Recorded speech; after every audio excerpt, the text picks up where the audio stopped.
Leaving you was the best business decision I ever made. Adrian Vale said it with a smile, standing 3 feet away from me beneath the copper lanterns of the Santa Fe Arts Foundation courtyard, as if he had rehearsed the line in a mirror and saved it for the exact moment when the largest number of people could hear it. The gala was supposed to be the most important night of my career. 200 guests had filled the old adobe courtyard, donors in linen jackets, artists with silver rings on every finger, city officials pretending they understood the installations, and local reporters drifting between tables with cameras and polite smiles. A jazz trio played near the blue tiled fountain. Warm desert wind moved through the paper flowers my students had made by hand, and above us, the New Mexico sky was turning that impossible shade between violet and fire. I should have been thinking about the children's art program being honored that night. I should have been thinking about the speech waiting folded inside my clutch, the one where I planned to thank every teacher, volunteer, and student who helped rebuild what had once been destroyed under my name. Instead, I was looking at my ex-husband's face and remembering why some people should never be mistaken for unfinished chapters. Adrian looked polished, of course. He always did when an audience was nearby. His dark hair had been trimmed carefully at the temples, his suit sat perfectly on his shoulders, and his smile had the same expensive ease that once convinced rooms full of people he was kinder, smarter, and richer than he really was. But I knew the truth behind that smile. I knew how quickly it disappeared behind closed doors. I knew the voice he used when there were no witnesses. I knew the way he could turn cruelty into a joke, and then blame you for not laughing. 6 years earlier, I would have felt my stomach fold in on itself. 6 years earlier, that sentence would have cut me open because I still believed public humiliation had the power to define a woman if enough people saw it happen. But that night, standing in a dark green dress I had bought with my own money, wearing my grandmother's turquoise earrings, surrounded by the very community I had rebuilt brick by brick, I felt something colder than pain move through me. Clarity. Adrian was not there because he wanted closure. He was not there because he regretted anything. He was there because men like him cannot stand seeing a woman survive the version of the story they tried to bury her in. I did not answer him right away. I let the silence stretch just long enough for his smile to twitch. Around us, conversations thinned. A woman from the grant board glanced over her champagne glass. One of the reporters looked up from his notes. My Aunt Celia, seated near the fountain, turned her head so slowly that anyone who knew her would have recognized danger approaching. Adrian leaned closer, lowering his voice but not enough to keep it private. I have to admit, Maya, I'm surprised. I didn't think you'd manage to make all this look so respectable again. There it was, the old poison poured carefully into a crystal glass. I looked at him and saw every room he had once tried to make me small in. Our kitchen, my grandmother's studio, the courthouse hallway, the school office where I was told my program had become a liability. He wanted me shaken. He wanted my voice to rise. He wanted witnesses to see the emotional, unstable woman he had described to them years ago. He wanted proof that the lie he told about me still had a pulse. I opened my mouth, though I am not sure what I would have said, because before a single word came out, a small body crashed into my side with the force of a summer storm. Mom! Elena's voice rang across the courtyard, bright and urgent and completely innocent. She wrapped both arms around my waist, her turquoise dress wrinkling against my knees, her braids half loose from the ribbons Raphael had tied too carefully that afternoon. Rafi said I'm allowed to show you the painting now, but only if I don't run, and I only ran a little. The courtyard shifted, not loudly, not dramatically, but enough that I felt the change ripple through the people nearest us. Adrian's eyes dropped to the little girl clinging to me, then rose back to my face, then moved down again as if his mind needed a second chance to do the math. Elena was 8, too old to be his, too young to have known me during the life he ruined. And yet there she was, pressing herself against me with absolute trust, calling me mom in front of donors, reporters, artists, my family, and the man who once told everyone I was too broken to be believed. Mom? Adrian repeated, and for the first time that evening his voice lost its polish. Elena looked up at him with open curiosity, unaware that she had just placed a match at the edge of a room soaked in gasoline. "Yes," she said simply, then turned back to me. "Can I show you now?" Before I could answer, the arched wooden doors opened behind Adrian, and Rafael Cruz stepped into the courtyard. He wore a charcoal suit, his tie slightly loosened, his expression calm but alert in the way I had come to know so well. His eyes found Elena first, softening immediately. Then they found me. Then Adrian. In that order, the only order that mattered. He crossed the courtyard without hurry, but the space changed around him as he moved, as if steadiness itself had entered the room. Elena released my waist and ran to him. "Dad, I found her!" Raphael bent and lifted her easily onto his hip. "I see that," he said, kissing her hair before looking at me. "You okay?" 2 words. No performance, no ownership. Just care, offered quietly and without demand. I nodded. "I am now." Adrian stared at the 3 of us, the child in Raphael's arms, Raphael's hand settling naturally at the small of my back, the ring on my left hand catching the lantern light. The entire life he had not been invited to witness. And in his face, I saw the exact moment he understood that the woman he came to embarrass had not merely survived him. She had become loved in places his lies could not reach. Before Adrian Vale became the man standing under lantern light trying to humiliate me, before Tessa Monroe became the woman whose name I would one day struggle to say without tasting metal, my life had been small in a way I once mistook for safe. I was 39 years old, teaching art at a public middle school on the south side of Santa Fe, in a building with cracked yellow paint, ancient tile floors, and a kiln so temperamental that every time I turned it on, I half expected the fire department to appear before the clay hardened. I loved that room more than any beautiful gallery I had ever visited. The tables were scarred with years of paint and glue, the sink always clogged at the worst possible time. The windows faced a parking lot instead of mountains. But every afternoon, when my students came in carrying backpacks, secrets, attitude, hunger, grief, and talent they did not yet know how to name, that room became holy to me. I had children who painted storms because they did not know how to talk about their fathers. I had children who sculpted tiny houses with no doors. I had children who spent 40 minutes choosing the exact shade of blue for a sky because they needed one place in their lives where control was possible. My grandmother would have understood that. She was the reason I taught art in the first place.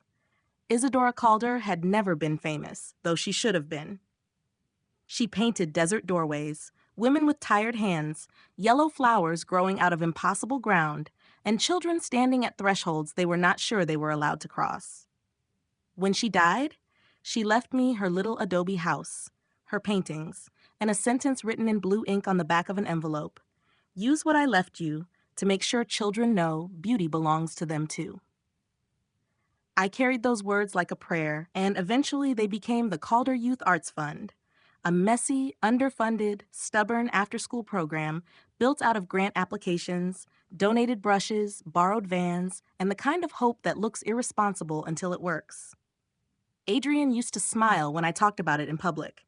He would place a hand at the small of my back and say, "Maya has such a heart for the community," in that warm, polished voice that made donors lean toward him as if kindness were something he had personally financed. At home, though, he called it my little rescue project. He said it when the kitchen was dark and the bills were on the counter. He said it when I asked why another consulting job had ended after only 4 months. He said it when I stayed up late writing proposals instead of sitting beside him while he watched financial news and complained about men less talented than him getting opportunities he deserved. Adrian was charming in the way a locked door can be charming if the paint is expensive enough. He knew how to dress, how to laugh at the right volume, how to make older women feel admired and younger men feel included. He could walk into a room with $40 in his checking account and leave with someone offering him an introduction to an investor. For years, I confused that ability with ambition. Then, slowly, I began to understand that ambition builds. Adrian only entered. He wanted access, applause, shortcuts, doors opened by other people's reputations. Tessa Monroe was one of the people who helped him find those doors, though at the time I believed she was helping me. Tessa had been my closest friend for 12 years. We met at a gallery opening in our 20s, both pretending we belonged in a room where the cheapest painting cost more than my first car. She made a joke about the wine tasting like expensive regret, and I laughed so hard I nearly spilled it on a sculptor's shoes.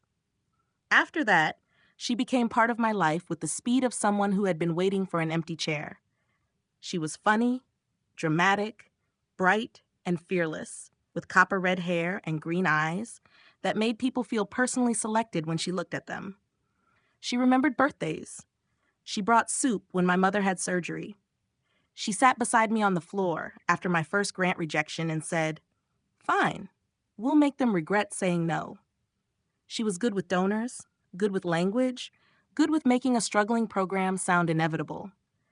If I was the woman kneeling beside children with paint on my sleeves, Tessa was the woman in heels convincing a boardroom that those children were worth funding. I trusted her not because she was perfect, but because I thought she knew where I hurt and would never press there. She had a key to my house. She knew which of my grandmother's paintings I could never sell. She knew Adrian's weaknesses and my excuses for them. She knew I wanted children and had quietly accepted that my marriage might never become the kind of home where a child could safely land. Looking back, I think that was the beginning of the danger. Adrian wanted to be admired. Tessa wanted to be chosen. I wanted to believe that love and loyalty were stronger than envy, debt, and appetite. So when Adrian started asking more questions about the Calder Youth Arts Fund, I answered. When Tessa offered to help organize donor files, I thanked her. When the two of them began staying late after fundraising meetings, laughing over spreadsheets and wine while I washed brushes in the sink, I told myself I was lucky to have people who believed in my work. Women like me can be dangerously grateful. We learn to accept crumbs of support from people who are already studying the locks. And the worst part is that, in those days before everything broke, there were still moments that looked like happiness. Sunday breakfasts on the patio, Tessa barefoot in my kitchen slicing oranges, Adrian kissing my temple in front of guests, my students cheering when we received a new shipment of canvases, my grandmother's blue doorway painting glowing in the late afternoon sun. I did not know then that a betrayal can grow quietly inside ordinary days, feeding on your trust while you are busy calling it peace. On my 39th birthday, I left school early with dried paint on my wrist, a box of student sketches in the trunk, and a grocery store cake buckled into the passenger seat like it was something fragile and worth protecting. The bakery clerk had written my name in purple frosting, the letters leaning downhill by the time they reached the final A, and for reasons I still cannot explain, that crooked little cake nearly made me cry in the parking lot. Maybe because I was tired. Maybe because Adrian had texted me 3 times that morning, telling me not to be late, promising a surprise, calling me birthday girl in a way that felt affectionate if I ignored the months of distance that came before it.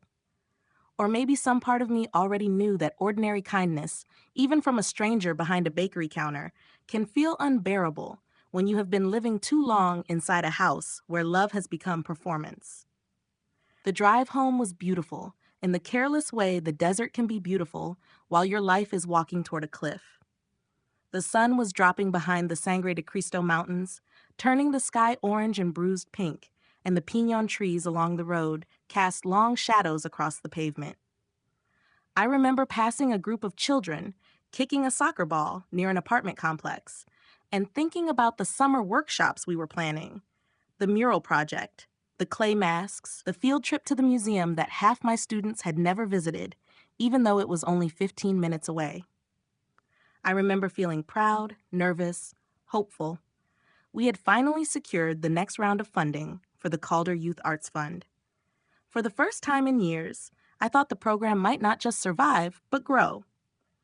When I pulled into our driveway, Adrian's car was there, polished and angled slightly over the line as usual, like even parked things needed to make room for him. Tessa's car was not there, which meant nothing to me then and everything later. The porch light glowed against the adobe walls. Through the front window, I saw candles flickering in the kitchen. Music played softly inside, one of those old jazz records Adrian only put on when guests were coming, Or he wanted the house to look like a version of marriage we did not actually live in. I carried the cake inside with one hand and my bag with the other, calling his name as I nudged the door shut with my hip. No answer. I set the cake on the hall table beside the mail, and that was when I smelled it. Tessa's perfume. Sharp, floral, expensive, and unmistakable. Not the faint ghost of a visit hours earlier. Fresh, heavy, present. My body understood before my mind allowed the sentence to form. I stood perfectly still in the entryway, listening. From the back of the house came a woman's laugh, low and breathless, followed by Adrian's voice saying, "She won't be home for another hour." Something inside me went quiet.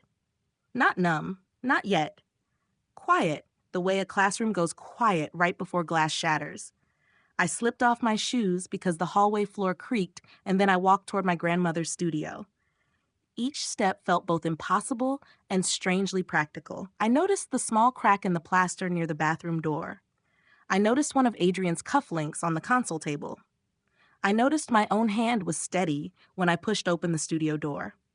Tessa was sitting on the edge of my grandmother's blue desk, wearing Adrian's white shirt, her bare legs crossed at the ankle, her red hair loose around her shoulders. Adrian stood between her knees, one hand braced on the desk, the other still at her waist. For a second, no one moved. Tessa's face drained of color first.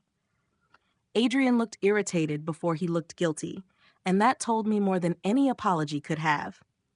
But then my eyes dropped to the desk. Beneath Tessa's foot was a folder with my grandmother's name printed across the top, Calder Youth Arts Fund. I stepped forward before either of them could speak and pulled it from under her heel. "Maya," Adrian said, reaching for me. "Wait." I opened the folder. The first page was a loan agreement for $28,000, secured against expected grant funding for my program. My signature appeared at the bottom. My signature copied cleanly and placed neatly above the date. But I had never signed it. I looked from the page to Tessa, who was now clutching the shirt closed at her chest as if modesty had suddenly become useful to her. "Adrian said it was temporary," she whispered. "Temporary." The word entered the room like a second betrayal. I turned to my husband. "Where did the money go?" He exhaled, annoyed, as if I had interrupted a meeting instead of walked in on my life being dismantled. "Into an investment opportunity," he said. "For us. For the future." I stared at him, then at the forged document, then at the studio walls where my grandmother's paintings watched silently from their frames. "You used my name." Adrian's mouth tightened. "Don't be dramatic. You never understood how money works." Something in me hardened so suddenly I almost heard it. I picked up the folder, then took my grandmother's smallest painting from the wall, the blue doorway opening into a field of yellow flowers. Adrian said, "What do you think you're doing?" I looked back at him from the doorway, at the man I had loved, at the friend I had trusted, at the birthday cake waiting untouched in the hall, and I said, "I'm leaving before either of you gets another chance to steal from me." Then I walked out carrying the proof, the painting, and the last soft part of myself they would ever see. I drove to Aunt Celia's house because there are moments when a woman does not need comfort. She needs someone who knows the difference between a wound and a case file. Celia was 71 then, a retired district court judge with silver hair cut bluntly at her chin and a stare that could make grown men forget their own objections. She opened the door in a cotton robe, looked at my face, then at the folder clutched under my arm and my grandmother's painting pressed against my chest, and said, "Who died?" I answered, "My marriage." She stepped aside and said, "Then come in before it starts smelling." That was Celia. No useless softness, no panic, no invitation to collapse before the facts had been placed in order. I sat at her dining table beneath a brass chandelier while she made coffee so strong it tasted like punishment, and together we spread the documents across the polished wood. The forged loan agreement, the copied signature, the projected grant disbursement schedule, a printout of the Calder Youth Arts Fund budget with notes in Adrian's handwriting beside numbers he had no reason to touch. At first, my hands shook so badly I could barely separate the pages, but Celia put one palm flat on the table and said, "Maya, listen to me. Cry later if you need to. Right now, write down exactly what you saw before your mind starts trying to protect you." So I wrote. I wrote the time I got home, the smell of Tessa's perfume, Adrian's words from the hallway, the studio door half open, the folder under Tessa's foot, the loan amount, the false signature, every sentence either of them spoke before I left. The more I wrote, the less my life felt like a burning house, and the more it became something with edges, something I could hold without being consumed by it. Around midnight, Celia put on her reading glasses and began asking questions that made my stomach turn colder with every answer. Who had access to my old vendor contracts? Tessa.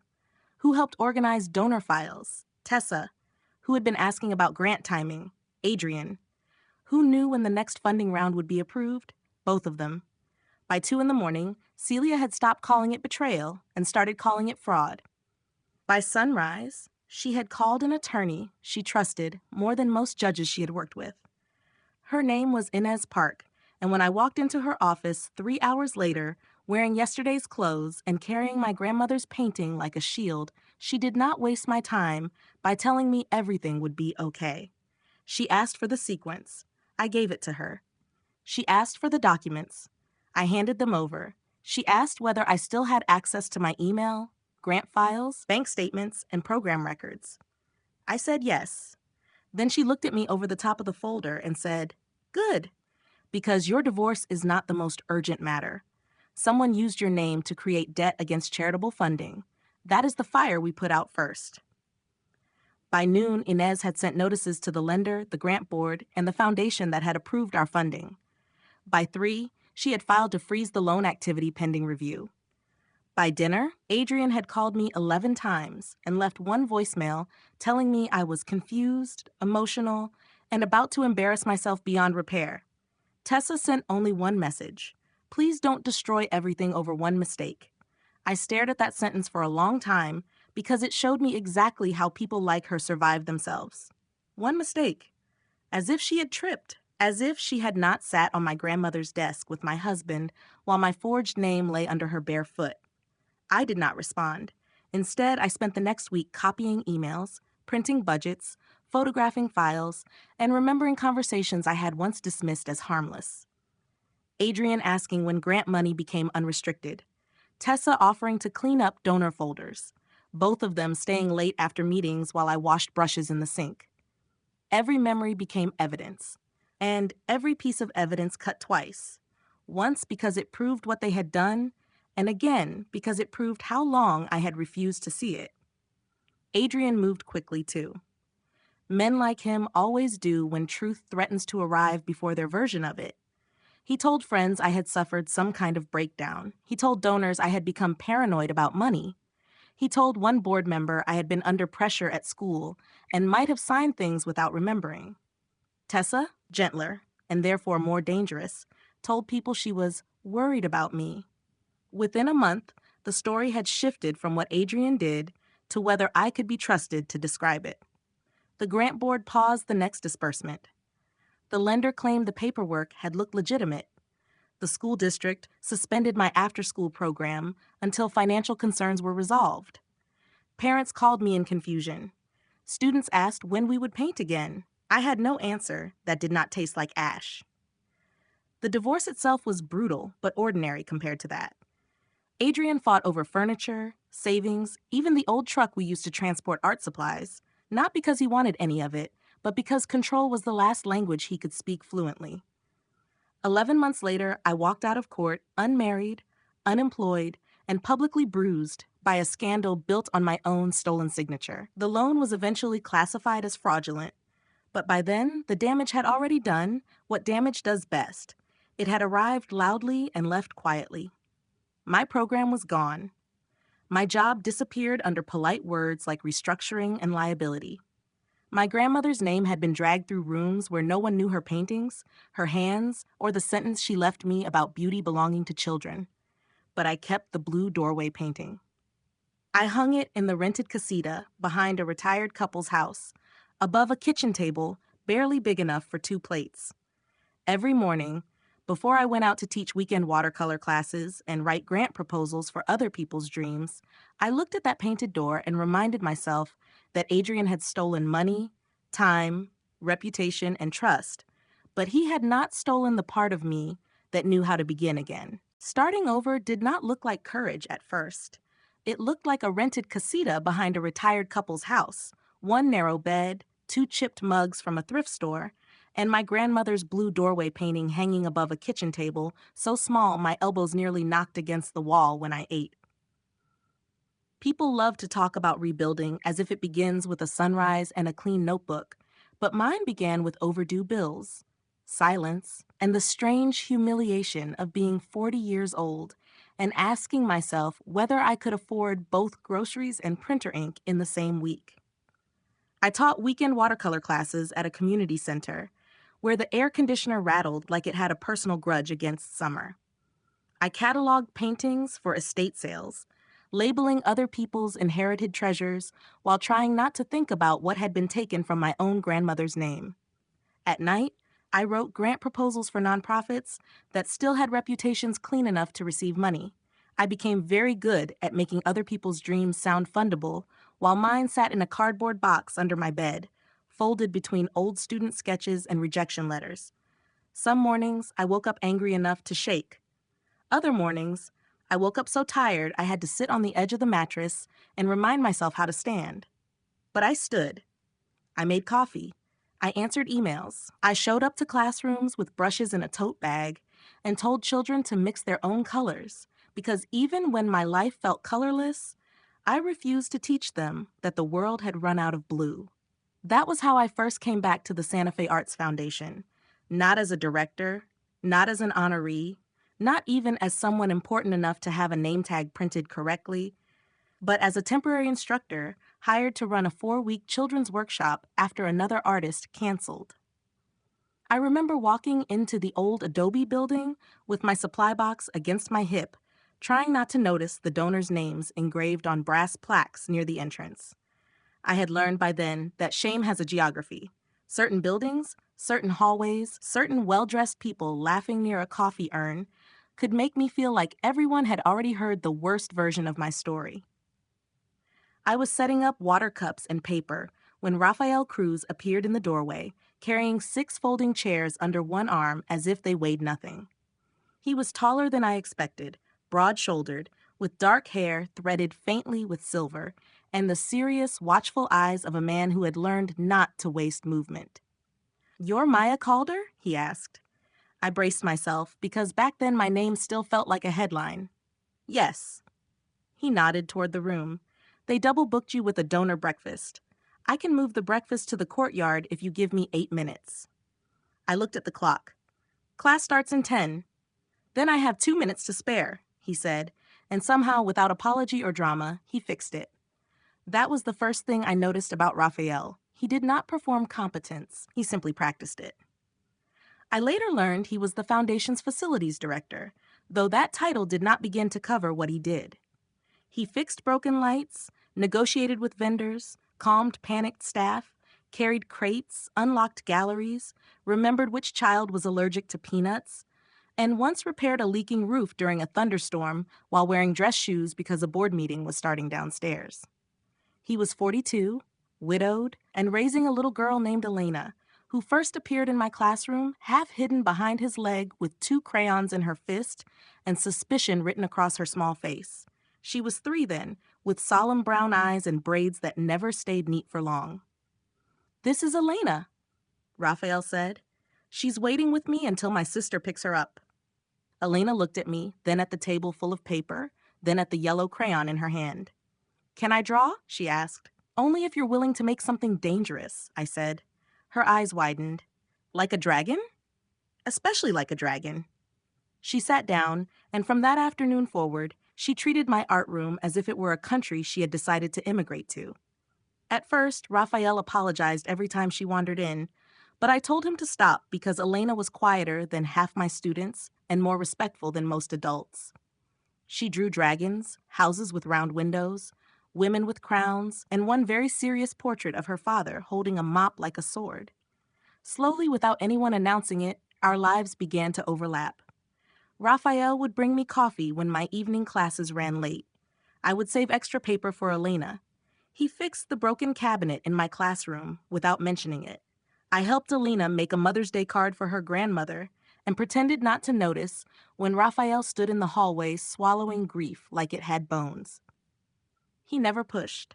That mattered more than flowers would have, more than compliments, more than any grand speech about how different he was from Adrian. Raphael did not ask for my trust. He made a habit of becoming safe. When I flinched at unsigned forms, he waited. When I needed every agreement in writing, he handed me copies before I asked. When someone at a donor event whispered my old scandal too loudly, he did not rescue me or speak over me. He simply stood beside me until I remembered I had a voice. By the 4th year after my divorce, the foundation hired me full-time to rebuild its youth outreach programs. By the 5th, I had created the Blue Door Project, named after my grandmother's painting, and we were offering free classes in neighborhoods where children had been told art was extra, unnecessary, a luxury for people whose lives were already soft. Elena was 7 by then, old enough to run into my classroom after school, and young enough to still crawl into my lap when thunder shook the windows. One night, after she woke from a nightmare crying for a mother she barely remembered, I held her on the couch while Raphael sat beside us with his face turned toward the dark window. Elena pressed her cheek to my shirt and whispered, "Can I call you Mom sometimes? Just at home?" I looked at Raphael, and the grief and gratitude in his eyes nearly broke me. I kissed the top of her head and said, "Only if it feels true." She nodded, already half asleep. "It does." That was the night I understood that rebuilding was not the same as replacing what had been lost. It was stranger than that, quieter and more sacred. It was a child choosing your arms in the dark. It was a man loving you carefully enough to let trust arrive on its own feet. It was walking through a door someone else thought they had closed forever, and finding on the other side not the life you planned, but the one that had been waiting for you to become strong enough to enter. By the time Tessa stepped forward from the far edge of the courtyard, the night had already begun to tilt into something none of us could pretend was ordinary. Adrian was still staring at Alina in Raphael's arms, his expression caught somewhere between disbelief and insult, as if my becoming loved without his permission was a personal offense. I could feel Raphael's hand at the small of my back, steady and warm, not holding me up exactly, because I no longer needed that, but reminding me, without words, that I did not have to stand alone while my past tried to perform one last trick. The jazz trio had stopped playing. The fountain kept spilling water over blue tile. Lantern light moved across the faces around us. Donors, teachers, artists, board members, reporters, all of them suddenly aware they were witnessing something that had slipped beyond polite conversation. Tessa looked smaller than she had in my memory. In my mind, she was still the red-haired woman sitting on my grandmother's desk, still sharp and bright and cruelly alive inside the moment that ruined me. But the woman walking toward us now seemed worn thin by years of carrying a truth that had not made her noble, only tired. Her blue dress hung loosely on her shoulders. Her hands trembled around a manila folder and a small silver flash drive. Adrian saw them at the same time I did, and whatever shock Elena had given him vanished beneath something older and uglier: fear. "Tessa," he said, his voice low, warning dressed up as concern, "don't embarrass yourself."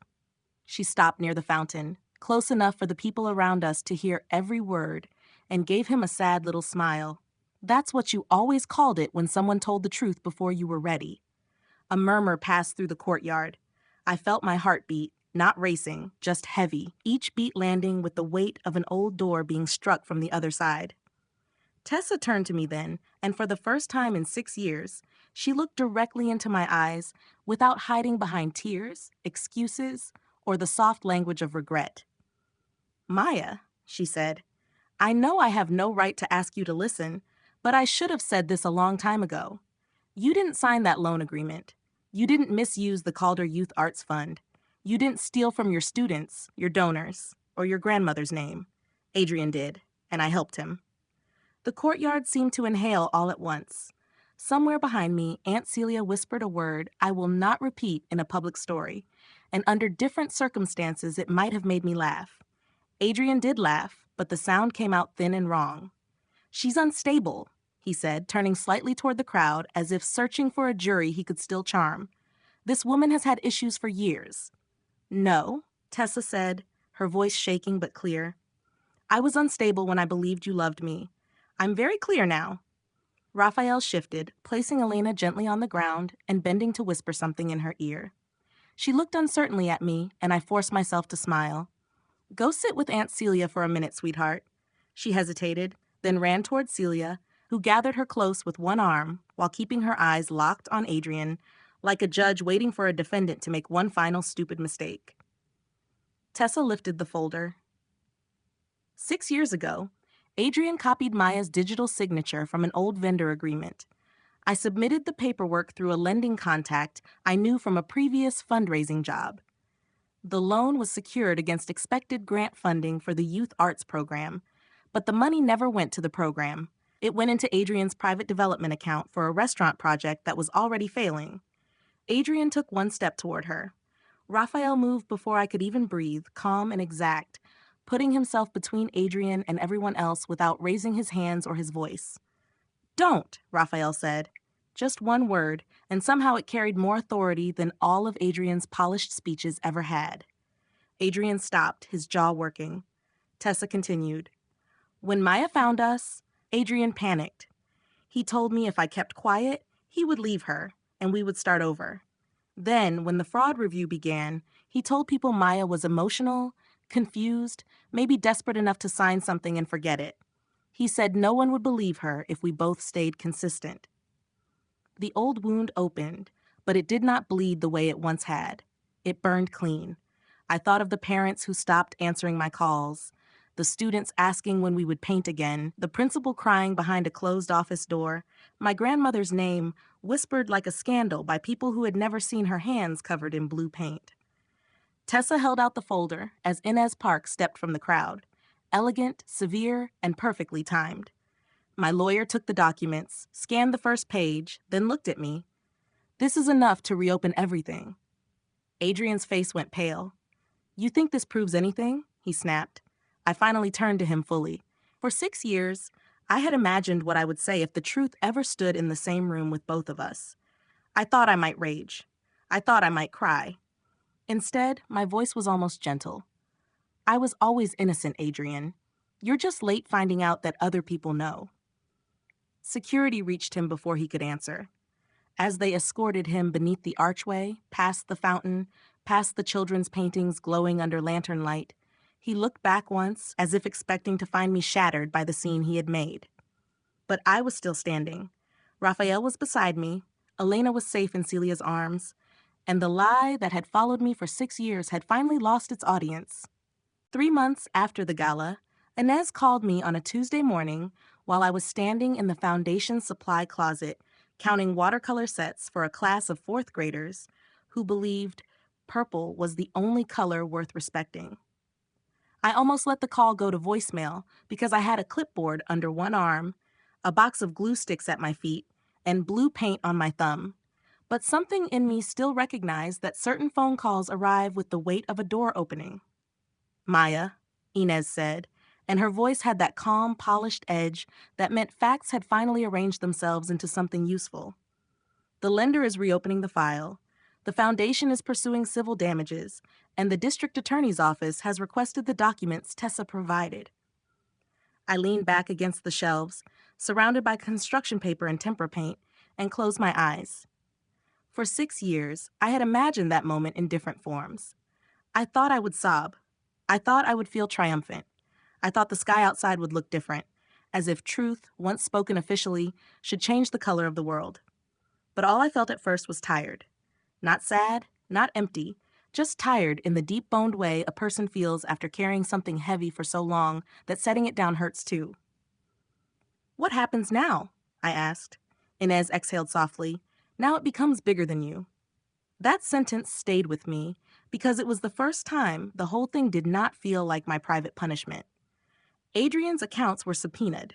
His failed restaurant project was traced through payments, false invoices, and a bridge loan he had described as temporary to anyone foolish enough to lend him trust. Tessa entered a cooperation agreement, and though I did not ask for details, I heard enough to know she had finally traded self-pity for consequence. The same people who once avoided my eyes at donor breakfasts began writing careful emails about how pleased they were that the truth had come to light. A board member who had once suggested I step back until the optics improved sent flowers to the foundation with a card that said simply, "We are grateful for your strength." I threw the card away and kept the vase.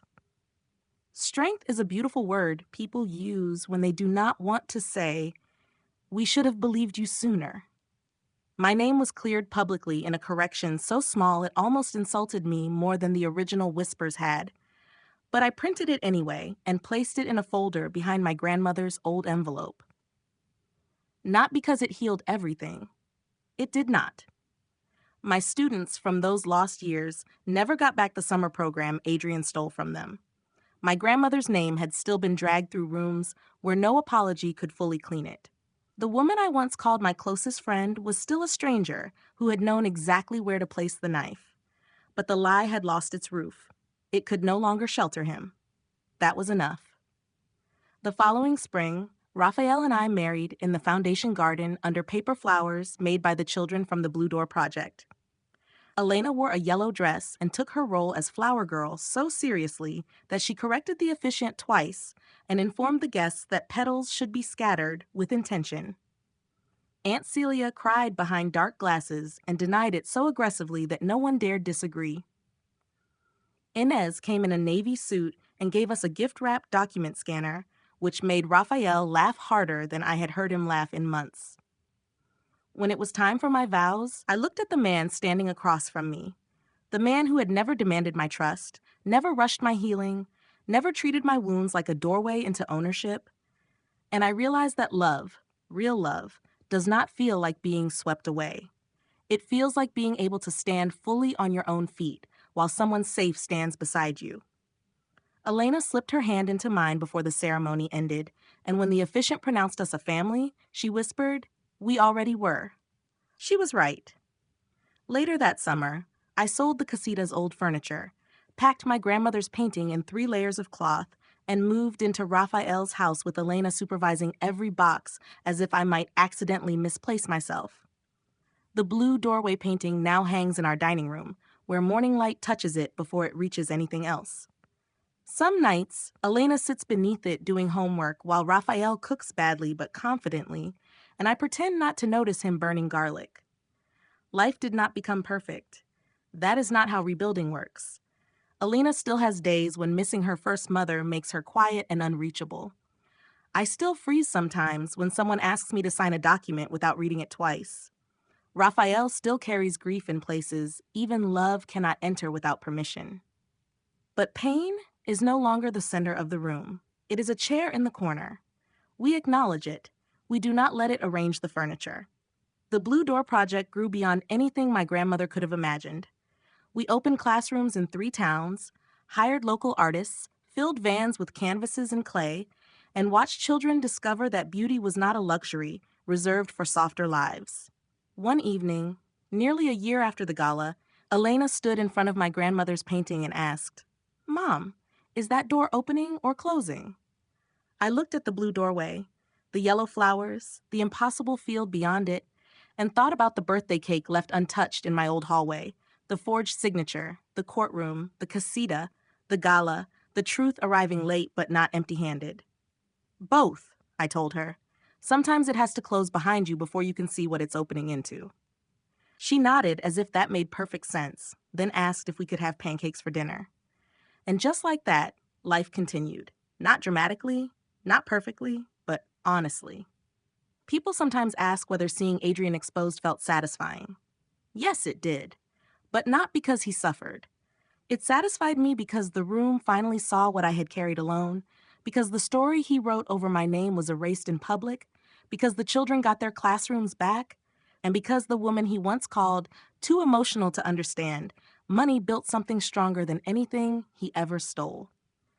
If betrayal teaches you anything, let it teach you this. Silence is not surrender. Starting over is not defeat, and a closed door is not always the end of the story. Sometimes it is the first honest entrance into your own life. The lesson I learned from this story is that betrayal may damage your life, but it does not get to define your future. Sometimes people will lie about you, use your kindness, and walk away believing your silence means defeat. But silence can also be strength. It can be the space where you heal, gather proof, rebuild your name, and become someone stronger than the person they tried to destroy. Real karma does not always arrive quickly, but truth has a way of finding the right room at the right time. Thank you to all the viewers who listened to Karma Tales 35 until the very end. If this story touched your heart, please leave a comment and tell us what lesson you took from it. Don't forget to subscribe to the channel, click the bell icon, and join us again in the next story. Goodbye, and see you soon.